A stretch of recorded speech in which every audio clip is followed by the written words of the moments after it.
Hello and welcome to this video on section 7.4, um, the rules of replacement 2.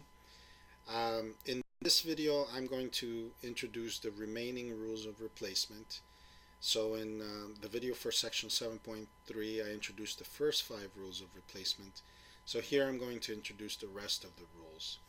And I'm going to do my best to explain them in terms of ordinary everyday language so that you see that the symbolized or formalized parts of this does in fact have logical meaning in everyday speech and everyday thinking. So the first rule is transposition, and it's abbreviated as trans. Um, Transposition is basically saying that if we have if P then Q, that is logically equivalent to if not Q then not P.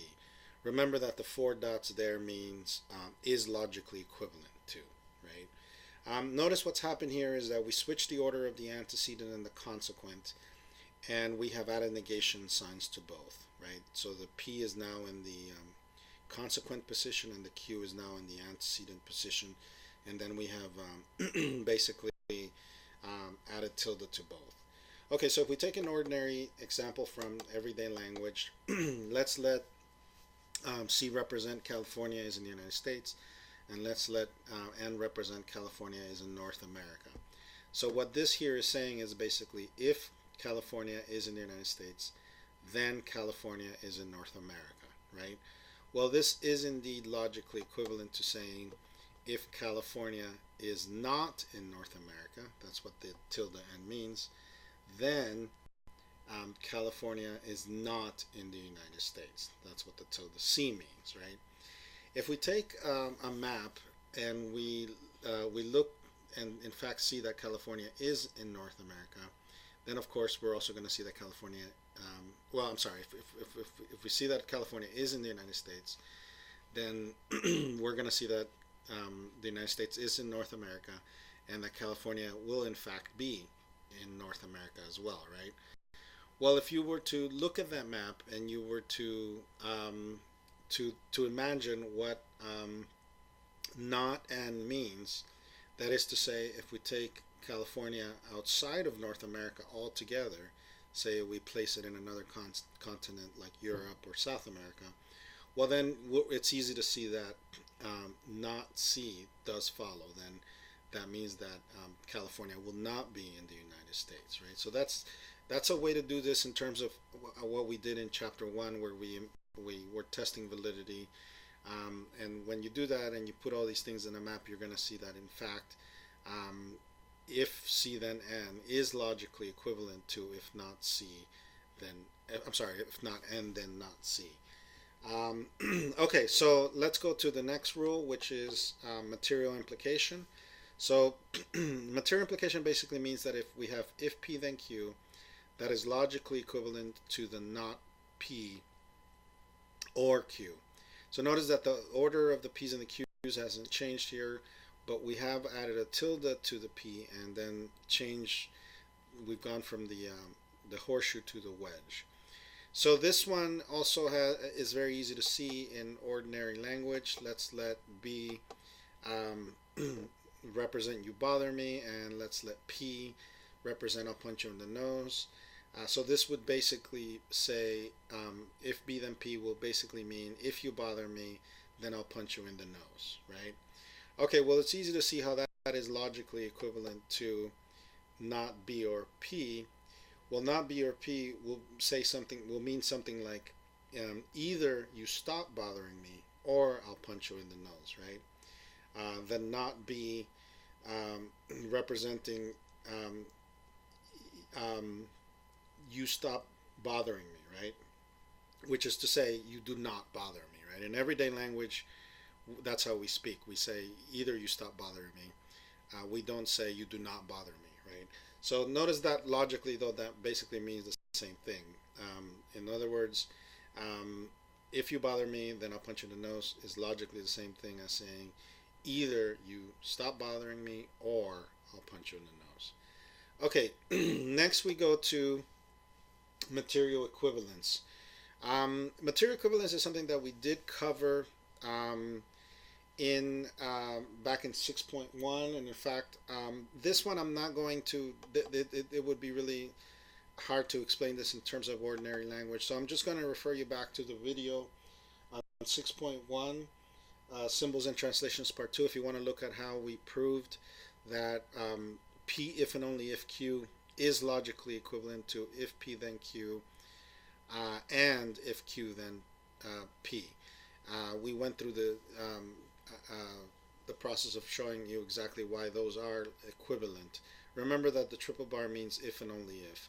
What we are adding here is one other variation of this, which is P if and only if Q is logically equivalent to P and Q, or not P and not Q, right? So notice that if an easy way to remember this is that we're taking these two and we're adding a tilde to the P and the Q over here, and then we have a wedge.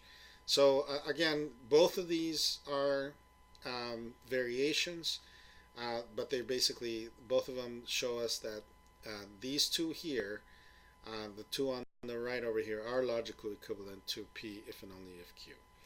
Okay, so our next one is exportation, and exportation says that if we have if P and Q, and then if P and Q then R, then basically that's logically equivalent to if P then if Q then R. Okay, so this one is also easy to see in terms of a ordinary everyday language example. Suppose that B represents Bob told the truth. Suppose that S represents Sue told the truth, and J represents Jim is guilty. By the way, these are book examples. The one for material implication was also a book example. Okay, so basically it's easy to see that if we represent these, if we symbolize this, in terms of if P and Q then R, we have here if Bob and Sue told the truth, then Jim is guilty, right? Because remember, B is Bob told the truth and S is Sue told the truth. So the antecedent here would be a conjunction. It would be if Bob and Sue told the truth, that's the if P and Q, then Jim is guilty. So the Jim is guilty would be the R here. And in this case, it's, you know, it's in terms of BS and in terms of J. Okay, so when we symbolize this, it looks something like this. Notice we have the if Bob told the truth and if Sue told the truth, the antecedent there, and then we have the consequent Jim is guilty. Well, what this is basically saying is, what exportation is basically saying here is that that is logically equivalent to if B, then if S, then J. Okay, so that's also pretty straightforward one in terms of ordinary language, ordinary everyday thinking, or everyday speech. The last one is tautology. So tautology is also very straightforward. Basically, it says that P is logically equivalent to P or P, and another variation of this is that P is logically equivalent to P and P. And that is basically another way of saying that, you know, if we have P and we add or P to it, that we're not losing anything logically or gaining anything logically. And then the same thing is true with P and P. If we add the conjunction to the same exact proposition, we're not really losing or gaining anything. In fact, one way that the textbook puts it is that we could get rid of redundancy. If we have P or P, we could just simplify it to P.